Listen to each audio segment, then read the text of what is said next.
Thanks, John. Good evening. Thanks for coming down tonight. I hope that little obstacle course at the end of the road wasn't too much for everybody to get around. That was kind of interesting, kind of different. So, well, as John said, I just got back from San Miguel on Monday. We got one day delayed because of the fog, but I'm glad to be back.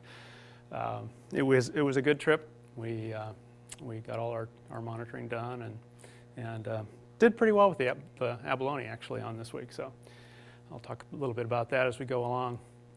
What I'm going to talk to you tonight is primarily the black abalone, but I want to start with just talking about our Rocky Intertidal monitoring program a little bit.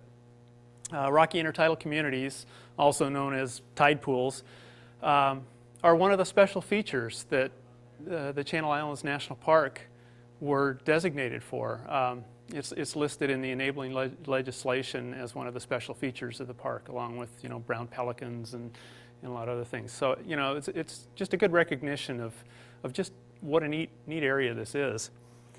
For those who don't know, Rocky Intertidal is that narrow band between high tide and low tide, and twice a day it's covered with water and then exposed. And what this means is that these organisms, which are they're basically marine creatures, they most of them extend down into lower areas, but a lot of them are obligate to have that exposure part of the day. And so they're exposed to drying conditions. On days where it's 100 degrees, you can imagine how dried out these poor things get. During the nights, they can be exposed to frost. I mean, that's to be in really freezing conditions is really unusual for a marine creature. Extremes in salinity as the water evaporates in some of these pools, they become hypersaline, or if it's raining, it can be really low saline. So the extremes that these things have to go through is just phenomenal, and that's one of the things that I think a lot of biologists find interesting about Rocky Intertidal. It's also a very productive system, and that leads to a lot of diversity. There's just almost an infinite range of organisms, from algae to limpets and chitons and crabs and barnacles and mussels and just everything going on. Even you can even consider a lot of seabirds, shorebirds rather, as almost intertidal creatures. Something like the black oyster catcher, for instance, is very common out at the islands, and they live pretty much just in the intertidal zone, feeding on small mussels and prying off limpets off the rocks and so on. A lot of the organisms are very sensitive to those ranges in temperature and exposure that I was talking about earlier, and so they end up in bands we call zones. And in some cases, it's because of their own tolerances. In other cases, they would maybe extend down further or up higher, except for their major predators are extremely limited by the physical parameters out there, and so some of these things are eaten by fish and things during the high tide, and they may only be able to come up during the high tide and feed on them, or say sea stars don't really like to be dried out too much, and so they can only get so high in the intertidal. Other things might go up a little bit higher, but they're preyed on by the shorebirds, and the shorebirds can only come down so far during the low tide, for instance, to feed. So that kind of limits the upper range that some of these things can live at. Well, as John mentioned, one of my primary duties is monitoring the Rocky Intertidal Zone. And we do this primarily with fixed plots. We've got photo plots that we take photographs, we determine the percent cover, and we use this to just kind of get a general feeling of what's going on out there. The design was mainly set up to look at trampling effects, like at Frenchie's Cove, where our primary visitation is. Just going out and enjoying the tide pools, you do have some effect on things out there. it's probably not a real big deal here. Our park, we get roughly 3,000 or 4,000 visitors a year, maybe out to Frenchie's Cove. Compare that to Cabrillo National Monument down in San Diego. They get maybe 10,000 people in a day on a good weekend, so a little different situation. Well, we've got sites all around the 5 islands, a lot of different rock types, different exposures. These are the things that we try to cover so that we get a bit better picture of what's going on with the rocky intertidal. Some days we've got nice, beautiful days like this. Other days it's not so nice, One thing I do want to point out about this picture is Dave is demonstrating it's okay to run for your life, but you must protect the data sheets. So, as I mentioned, we started out, looking, concerns primarily were about trampling and so on. But we realized that, there's a lot of other things out there that they're probably even more important than that. Oil spills for one. This happens to be a natural seep, from a natural seep out at San Miguel. But, that's certainly a concern we have. Disease is another big concern that we have now. I mean, 30 years ago, this was something that we wouldn't even have thought of as being a factor out there in controlling these communities. But in the last 25 years of monitoring, we've seen sea urchins go through plagues, if you will. Sea stars certainly have had bacterial infections that nearly wiped them out in the early 80s during the big El Niños there. We've even seen it in some of the algae. And then, of course, in black abalone, as some of you may be familiar, we saw a major devastation happen to these. This is the north side of San Miguel Island in the mid 1980s. Whoops. Was that a super minus tide on that day? Not particularly. These are quite high in these surge channels, and they're really only exposed for a few hours a day during the high tides. And all these white things you see in these channels are all large black abalone. And this is what I thought was normal when we first got here. When I first came to, this was probably 1985, 1986. Before the withering foot disease? Yes. And then, as he mentioned, in '86 we started to see abalone dying off. At first we weren't really sure what was going on. We knew from our monitoring that it wasn't probably fishery harvest. Many of the large animals were still there. It was some of the smaller ones that were disappearing. And with enough observation, we were actually seeing some almost, practically falling off the rocks. We were finding dead abalone, and it's really unusual to find a dead abalone in the intertidal. I mean, something usually eats it right away, and large animals just don't do that, And so work with fish and game biologists and their pathologists. We finally, we examine them for heavy metals, looking at possible pollution effects. Nothing seemed to be really out of order with that. Eventually it came down to, it was probably a disease. It certainly acted like it, but nobody could figure out what it was at first. We found a couple of different organisms in the animals that we hadn't suspected before or nobody had known about before. And eventually it was settled that it was this Rickettsia-like bacteria. It's a new species, new genus of bacteria never seen before.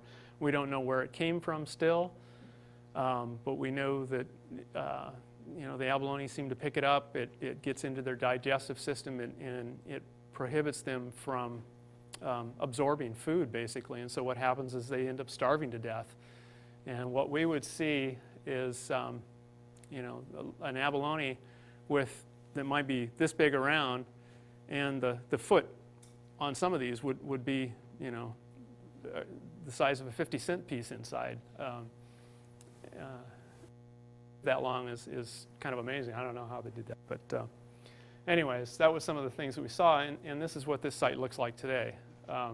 you can see that even the algae and the cover on the rocks has changed as a result of this large animal, the abalone, being gone now. And so I'll step back a little bit and talk about black abalone. They're large herbivorous mollusks. They're snails, and they're separate sexes, male and female, and they're broadcast spawners, which means that they just cast their sperm and eggs into the water, and the fertilization occurs in the open ocean, and then the larvae that are produced from that are in the plankton for 1 to 2 weeks before they settle out and go into small crevices and under boulders where they'll feed on small bacterial or filamentous, filmy plankton, not plankton, algae that's on the rocks. They'll do that. They'll live like that for a couple of years under the rocks, hidden away. You really don't see them very often unless you start, looking at some of those places. And after about 2 to 4 years, when they're 2.5 inches long or so, they start to emerge into some of the larger crevices and begin to feed on macroalgae, and primarily drift kelp. And when they get quite big and they're really pushing the space, they'll come out in the broad open like this. This is something you just don't see anymore. This is out at Santa Rosa Island in about 1988. How fast do they move compared to like a snail? They can actually move pretty fast if they just get up and start hauling.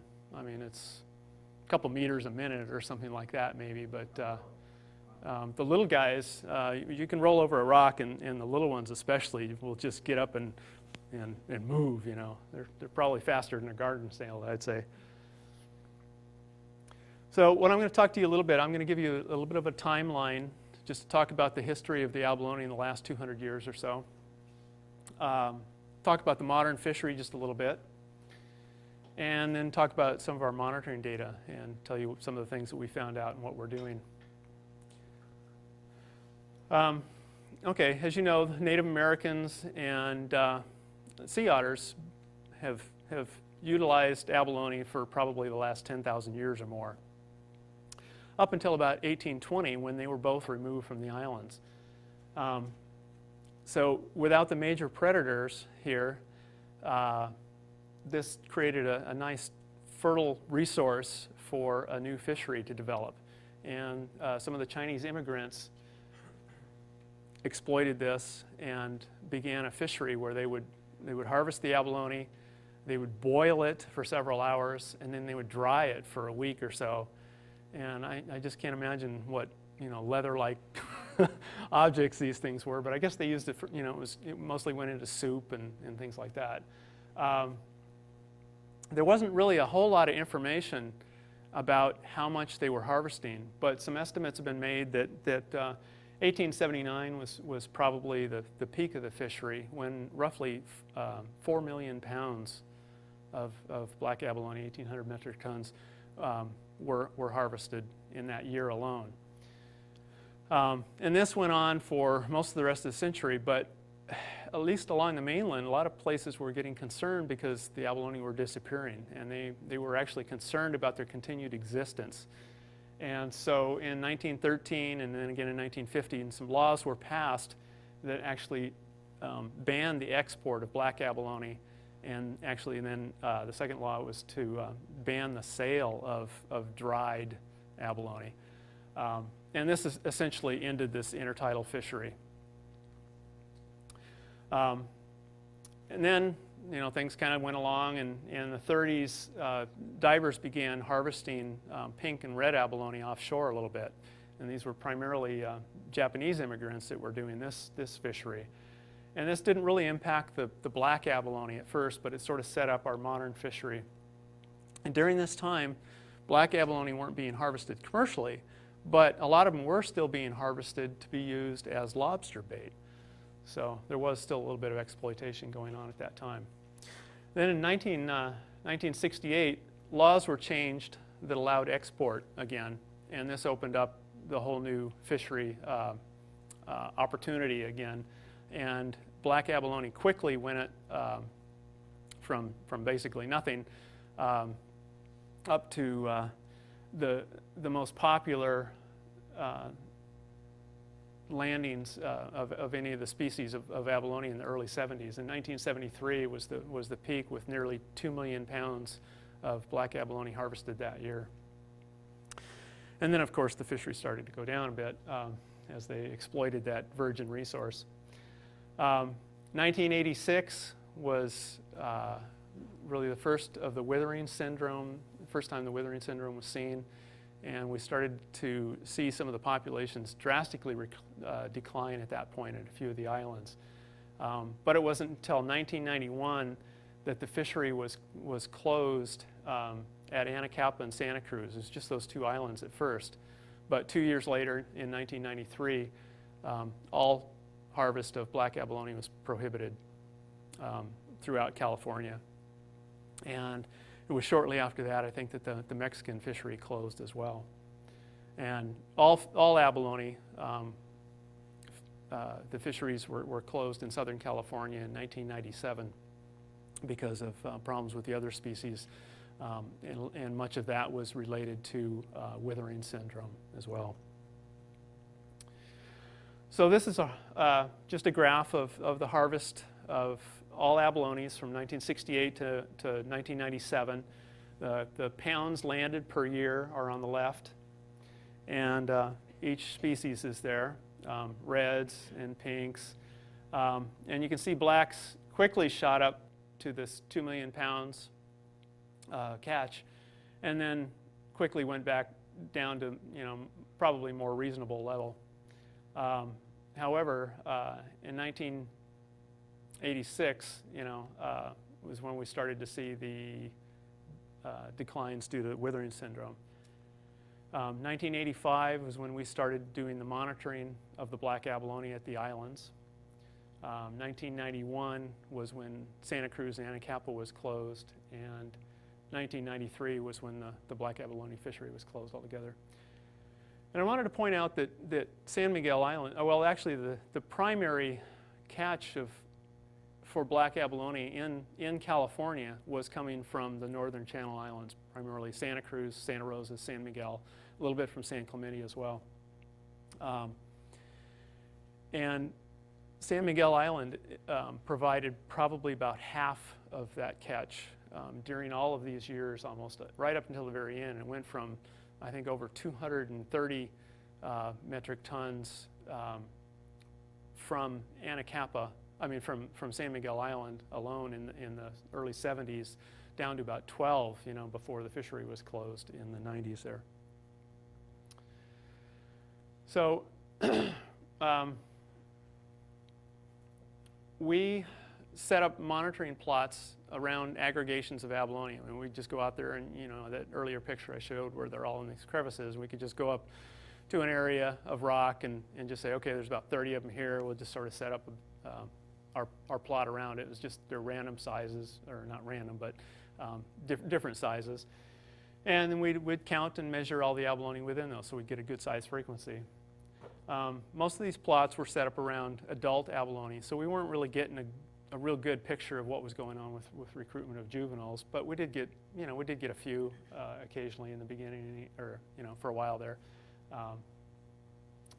But mostly it was just kind of giving us a better picture of what was going on these emergent abalone. And as I said, a lot of this the early work was done with Fish and Game biologists.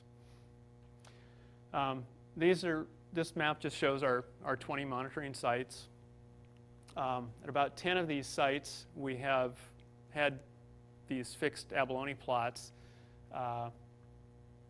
Some of the other sites, they just, there maybe weren't enough. The topography wasn't right to really set up good monitoring plots, and so we just didn't bother at those. And then in Santa Cruz Island, we didn't start monitoring there until the 90s, and at that point, the black abalone were already pretty devastated. I'm going to talk about two sites, though, primarily Otter Harbor at San Miguel Island and Willows on the south side of Santa Cruz Island, as these two have been kind of interesting in the last couple of years. But first I'm going to talk a little bit about just sort of our overall, what we saw. At Anacapa Island, well, let me back up and say all four of these charts, we've got the density of abalone on the left here. These are the number of abalone per square meter, and time along the bottom from 1985 to 2007. And notice that the scales are different on each of these. So in Anacapa Island, we had our highest densities, almost 45 per square meter there. So pretty dense populations. And this was one of the first places that we saw the withering syndrome hit. And when it did, it hit hard and was pretty devastating. It knocked them almost down to nothing within just 10 years. So they went down really fast there. Santa Barbara Island was a little bit different. It hung on for several years. We didn't see withering syndrome there. We had much lower density, and we thought, well, maybe because of the lower density, the disease wasn't spreading as fast, and we hoped that maybe it would escape altogether, but it didn't. And when it hit there, it knocked them down to pretty much nothing too. And then Santa Rosa Island on the lower left here, lower right, I mean. Again, we saw a pretty rapid decline at first, but then it kind of stabilized a little bit and leveled off. And this blip that you see here is not an increase in abalone, but we actually added another site at that point. But even with that site at the west end, where the population was pretty good at that time, the population still went down and eventually went to extinction within our plots.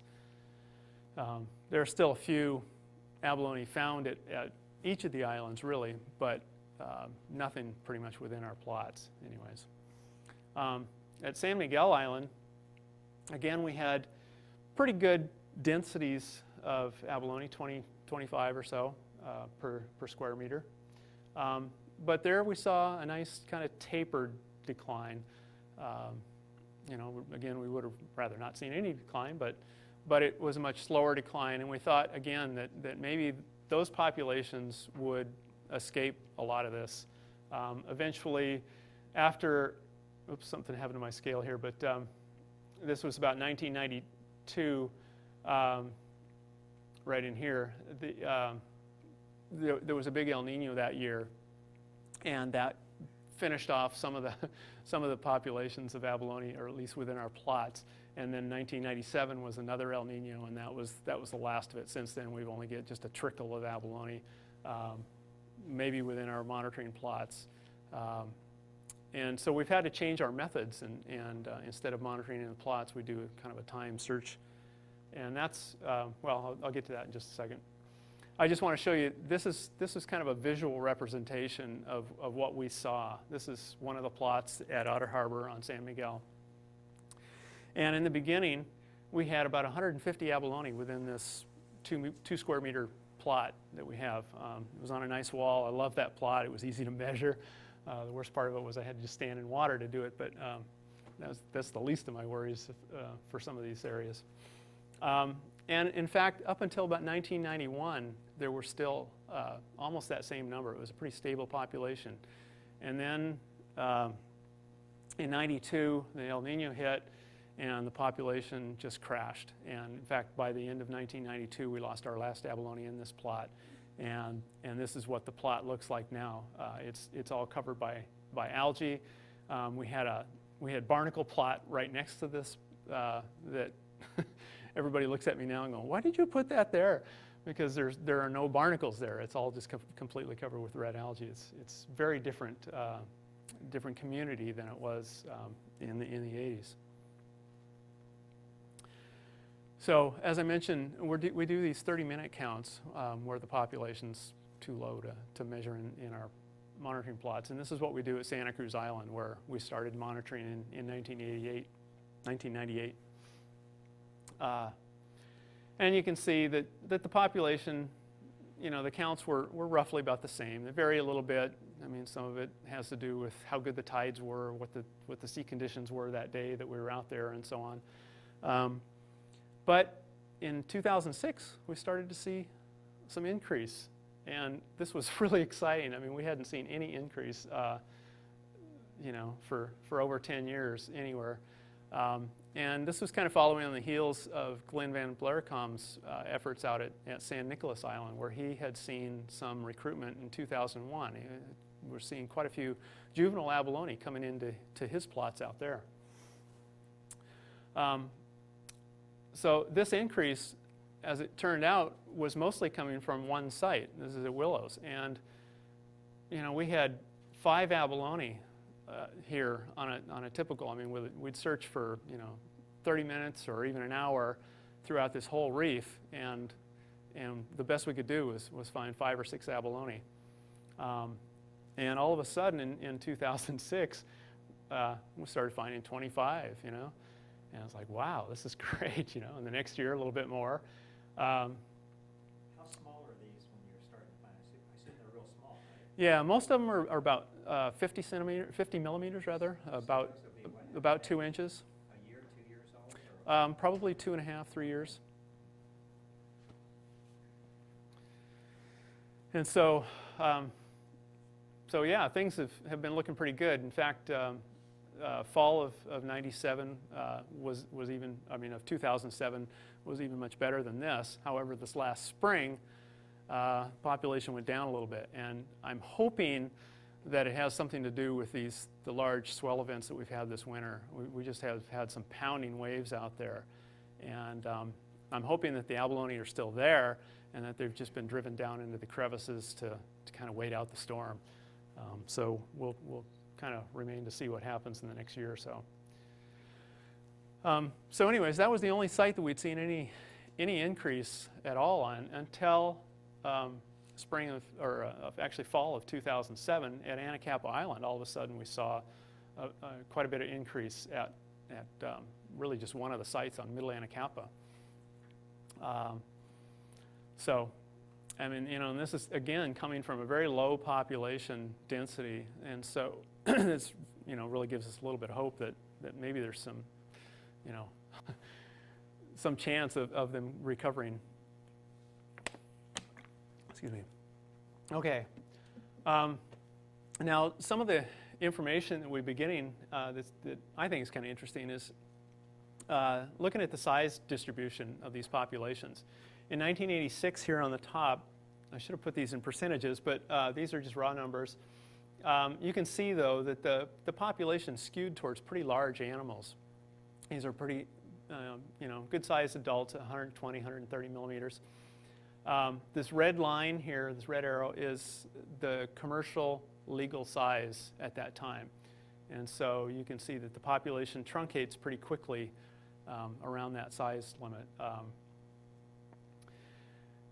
And so in 2007, we compare that, we see that the population's size structure has changed quite a bit. And this is encouraging. It means that we've been getting some input, some influx of young abalone into the population. Not a lot, unfortunately, at San Miguel Island, but a little bit at least. And the population has spread out. It's really neat to see some of these abalone getting out there 180, 190 millimeters. I didn't even know they got that big, just from looking at our populations back in the 80s. So on the bottom here again is the same graph of Otter Harbor, and compare that on the top to this Willows population. And you can see that the Willows population, we've been getting a lot of influx of young animals. And again, there was only a couple of animals there before, and so we just don't have those large animals out there. So it's a very different kind of size structure. So what does all this mean for the future of black abalone? Black abalone were petitioned for listing in 2006 under the Endangered Species Act. I think, long before that, many of us felt that they certainly deserved to be listed. The question was whether or not listing would really do any good for them. They were already protected because of the fishery was closed. Poaching may or may not go on with if they are listed. There's still certainly a problem with poaching up on the north coast, probably not so much out at the islands. But we're also reluctant to having to deal with all the extra permits and so on if they get listed. But another advantage of listing is that some money may be available for further research and so on. So anyways, they probably will be listed by the end of this next year. And so, hopefully they'll be protected at least from human predators. There's still a lot of predation that's going on out there from the native populations of animals. Sea stars, crabs eat juveniles. A lot of fish come up and eat juveniles, cabezons and lingcods and things like that. Disease is certainly still out there.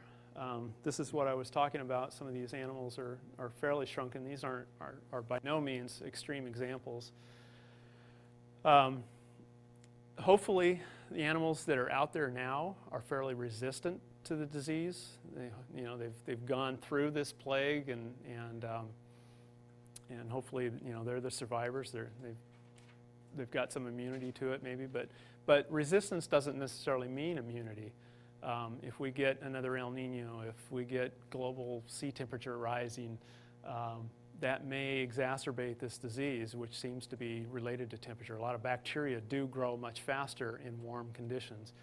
And so we could see another outbreak of the disease and continuation of that here. It's certainly going to hamper our efforts in trying to restore the population by putting more out there and stuff. It's also a concern up the coast as we see the disease factor has been kind of inching up onto the north coast a little bit over the years. Okay, isolation is also an issue with the abalone now. As these populations get so low, you just don't have enough animals to reproduce. And being broadcast spawners, they need to be practically right next to each other for the gametes to have a chance to fertilize. And so, when these populations are just one or two, if they can't find each other, that doesn't portend well for their continued existence. What you see here is an epoxy blob on the shell. We're trying to mark some of the animals. We've done in the 80s. We did wire tags through the pores, and there were some problems with these. Usually the tags just don't last that long, and so we're trying a new method now. We're using pit tags. They're called passive integrated transponders. They're about the size of a rice grain, and excuse me. They're essentially a little barcode, and you pass a reader over the pit tag, and you get this unique number returned to you, and then you can identify the abalone. And so I don't have to try and read the numbers on a little plastic tag that might be all overgrown with barnacles, for instance, if we did another method. I can just hopefully stick the reader down in the crevice even and kind of swish it around and maybe find some that I couldn't even see, which I've been able to do. I've had some problems though with the abalone being in a tight crevice and I can't get the reader in there, and so I can see that it's tagged, but I haven't been able to read the numbers in some cases. And the abalone at Otter Harbor especially have been kind of frustrating. They seem to go deep into crevices and they rub the top of their shell on the rock, and I guess I was using a little bit too thin of epoxy on some of those, and what they've essentially done is worn off the layer of epoxy and broken the pit tag, and so it doesn't work anymore. So I can see these things are tagged, but I can't get any number back on it. It's really frustrating. But otherwise, they seem to be working pretty well. So we're starting to get a little bit of return on these, and what we want to do is, trying to get a better idea of their survival, individual survival, and maybe a little bit about movement. One of the interesting things that we've seen on tagged abalone is that we've had tagged abalone sit in virtually the same spot for 3 or 4 years, before we lost it or something. So anyways, and another thing that we're we're collecting information on is, what's their distance to the nearest neighbor is one way of figuring out how much are these guys clumping. And one thing that we're finding is that they are definitely sticking together. Over 80% of the abalone that we've been measuring in both of these populations are within 10 centimeters of each other. In other words, they're just sitting right next to each other. A lot of them are even touching practically. And then, there's only a few out here that are sitting all by themselves. So that's really encouraging, and that's maybe something that may help them survive all of this, is this aggregating behavior that they have. So, there's been a long history of human exploitation of abalone, and they've managed to get through all of this somehow with otters preying on them and everything else. But so, we hope that will continue. The disease is certainly still out there. It devastated the population. I mean, we're talking 99.9% of the population is gone. There are a few small pockets of black abalone still out there. San Miguel Island is certainly probably our best population, but we haven't been seeing much recruitment going on out there, at least not that we've been able to find. And then, as I mentioned, at Santa Cruz Island, we have been getting a little bit of recruitment almost coming out of nowhere because the adult population was so low there, and hopefully a little bit at Anacapa now too. So with that, I'll be happy to try and entertain any questions that anybody has. Yeah. When you mentioned the fact that if they got on the endangered species list, it would cause you extra paperwork, would you go into that just a little bit? Because I would think you would want it on the endangered species list, and so I'm just sort of curious what kind of extra red tape does it cause for you? Well, it's not. I mean, it's certainly not a reason not to list it. It just, a little extra hassle. Permits were slow in coming with white abalone, which is, a deep water species of abalone that was listed in 2001. And for a number of years, nobody was able to get permits to even collect them to bring into the research lab to try and spawn and do other things with. And so. The history of poor government involvement, it sounds like. Yeah, well, it was kind of a new thing for National Marine Fisheries Service. They had never dealt with a marine invertebrate before, and all those things have been taken care of. We're already permitted to handle them and do what we need to do with them and stuff like that. And in fact, there has been some funding that's been tied in with their special status, even though they're not listed yet.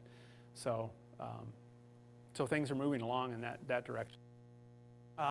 One thing, you may have a question about it, but I'll go ahead and say that one of the things about black abalone in regards to restoration efforts with these guys is that they're a little bit different than the other abalone. For some reason, they don't respond to the same cues for spawning that the other species do. The aquaculture of reds and pinks in particular has been worked out quite well, and they've got it down to real science. I mean, they can just get these guys to spawn on cue, get thousands of larvae, which they can raise up in the lab, and give us a lot of opportunity to take out and try and restore some of the populations. But with black abalone, there's only been a couple of successful spawning attempts in the lab. They just haven't been able to get it to work out very well, and unfortunately, I guess I'd have to say that the biggest problem is finding ripe males. That seems to be the biggest issue right now. How can you tell the difference between a male and female? That's one of my questions. There's a difference in the color of the gonads. Up in what we call the horn, I should have brought a shell with me, but the shell is one-sided, and there's kind of a lip down, kind of a curved edge at the base, and within that is kind of the whole visceral mass, and it forms this little pointed horn soft tissue that's in there. And in females will be a dark, usually greenish color, and the males are kind of a creamy beige. So that's how you tell the difference in, visually. But then they can also do a little biopsy and look at the sperm or the eggs on those. Yeah? How much effect has the withering disease had on the other species of that? That's a little harder to say. We know that it's been really hard on green abalone, pink abalone probably. We certainly have seen a lot of withered abalone, pink abs. We know that the disease has been found in them. Red abalone, the same thing. We know that it's been in there, but it doesn't seem to. I shouldn't say it shouldn't. It hasn't had an effect on them, but at least in the colder water. Oh, great, John. In the colder waters, at San Miguel, for instance, we've seen some withered animals, but they seem to recover, and which is great. And that population now at San Miguel is doing pretty well, but certainly the southern islands have not been doing as well. And pinks and greens are certainly a concern. Excuse me. Their populations were getting so low. Some surveys have been done the last year at Catalina Island that seem to show that the greens especially have been responding somehow, and their population seems to be increasing again a little bit at least, which is real encouraging. So, yeah. So here's a abalone. This is a pink abalone, but down in this area here is where the gonad mass is, and then the whole. If you just looked at the base of the foot or the base of the abalone, you'd see primarily just their foot here, but you can kind of push back the edge and down in the mantle, you'd be able to see that soft tissue in there. And if you popped it out of the shell, you would see that lining this kind of almost upside down mushroom-shaped muscle mass that forms the foot.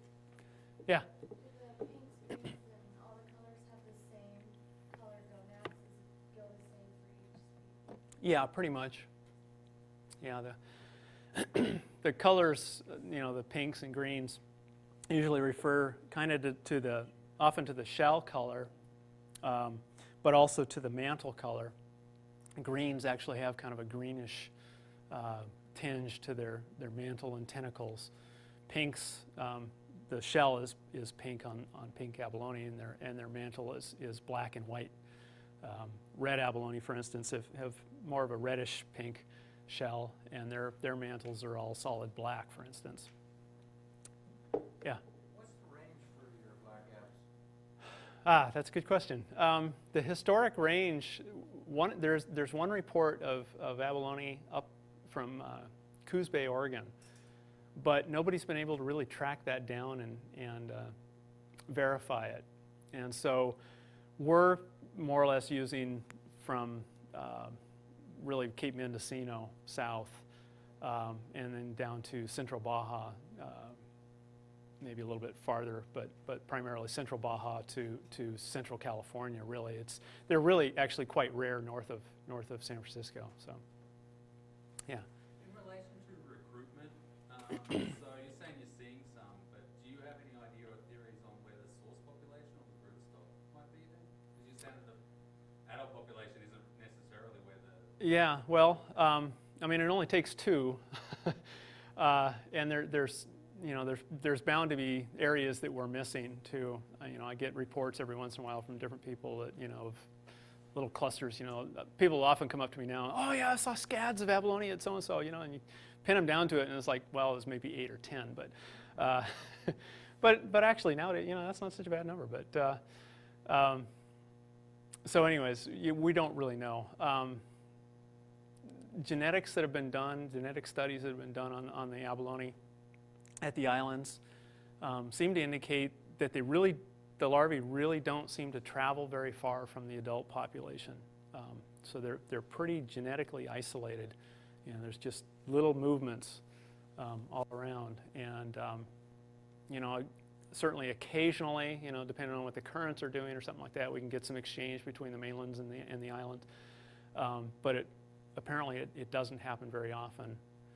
And so we don't really have a good feel yet for inter-island exchange, for instance. But you know, there must be some adults out there that are hopefully. Use the term adults. What age are we talking to be an adult to be able to spawn?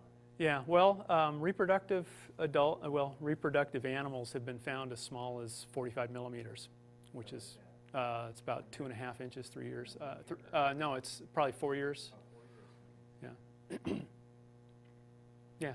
I know mussels reproduce in the same way, Mm-hmm. but are they just more abundant because there's more of them, or because they're more efficient at breeding too? Well, their spawning would be, advantageous. I mean, it would have been like abalone back in the 80s when they were all stacked on top of each other. When you just got lots of them there, it's a lot easier for the spawning to happen. And I'm not that familiar with their life cycle, how long the larvae are in the plankton. Some of these animals, the larvae only go in for a few days, and so they can relatively quickly settle out. Or if they're out long enough, they might go out farther, but they end up, have a better chance actually getting back, on the different tide cycle at the end of the month or something. For instance, the way the currents work, they might get swept out to sea, but then brought back in a little bit better. So I really don't have a good answer for you that. Yeah, John. The withering foot syndrome, do we know geographically where that seemed to have the origin was, or where it came from? No, we don't. It seems to be throughout California and Mexico. The Mexican populations have also been devastated as far as we can tell. There hasn't been a whole lot of information coming out of Mexico on this. They've been kind of hush-hush. But we know that, from people that have gone down and looked along the shore there, they're just not finding very many black abalone at all, and we know that the fishery was closed as well. So, but no, we don't know where it came from. It could have been something that was naturally here and coexisting with the abalone, and through some random mutation, it just became very virulent. Or it could have been something that was brought in, from bilge water from someplace else, and normally lived in some other mollusk or something elsewhere, and got into the abalone populations here, and was and so virulent. So, yeah. Have any of the other populations worldwide had problems like this? That's a good question. Most of the world populations of abalone are having problems, but it's usually fishery related. As far as I know, nobody has been reporting withering syndrome, at least certainly not the same bacteria that we've had. So, yeah. I was struck by the coincidence of the El Nino years and the warmer water with sudden crashes in abalone numbers. What effect do you think starvation and famine would have during that time on the population, feeding and kill? That could certainly push things a little bit. One of the problems that some of the aquaculture farms have had is they filter their water and everything else, but they need to bring in fresh kelp to feed the animals, and the bacteria seem to be on some of the kelp and stuff, and so it's one way that that it gets introduced to the abalone. And certainly if there was a food stress situation, as on top of this disease hitting and becoming more active on warm years because of increased growth of bacteria, then that would certainly cause them to be pushed in that direction of starvation and so on too. Yeah. Is there any noticeable effect on any of its predators from the disease? That's a good question. No, not that I know of. Nobody's really looked at that. One of the things we have looked at is the change in the communities where the abalone used to be, is now covered with worm tubes and barnacles and things like that.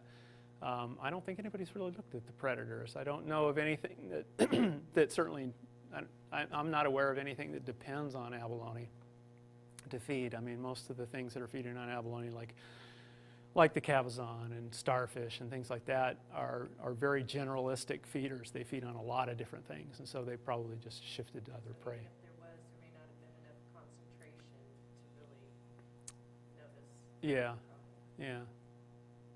And certainly, I mean, as as the abalone population has been declining, the sea star population has been building back up, and so their population was actually pretty low at the time that the abalone went away.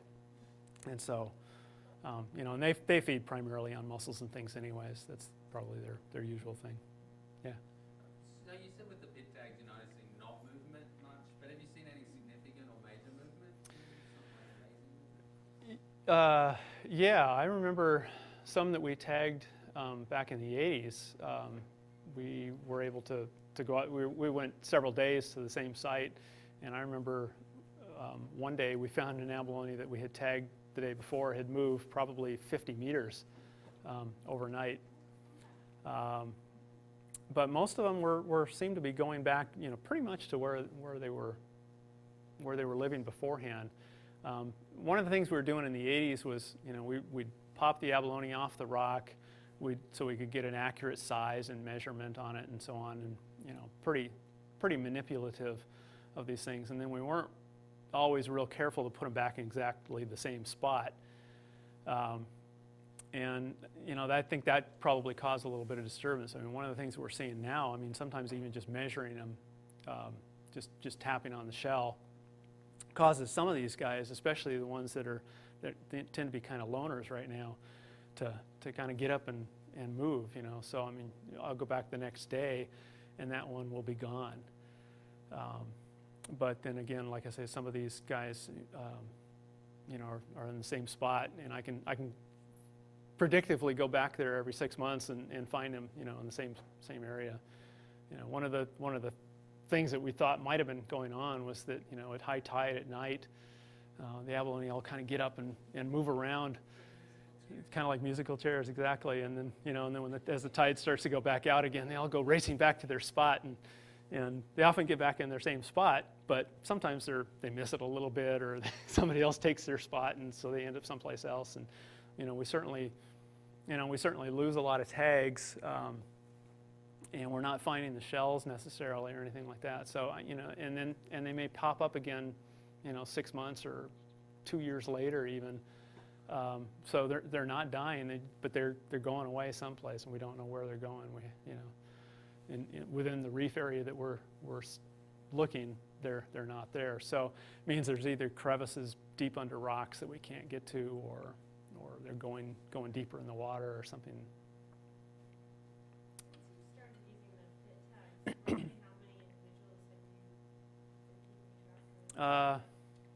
Good question. I haven't run the numbers since last fall, and I've been adding to it a little bit. But we're roughly about 100 abalone each at Willows and at Otter. Those are the only two places I'm doing the tagging. Approximately how many years did it take that abalone to get that size? Oh, good question. Probably 7 to 10 years, I would guess. They seem to grow about a centimeter a year is kind of a rough estimate. Some grow quite a bit faster, but that seemed to be pretty typical. Can you measure? There's more holes. The bigger they are, there's more holes in them, right? Are they sort of like tree rings? They're like once a year they add a hole or something? Or? No, unfortunately, it's not. Nothing consistent like that. People have done all kinds of sectioning to see if they add layers to the shell in any kind of typical fashion, and it doesn't seem to be the case. And these, they do form new holes, but they fill them in as they move along, and that's actually often one of the things you can use to identify which species you have. That's one of the characters, is how many open holes there are. So, well, thank you. You've been a great audience. Great questions.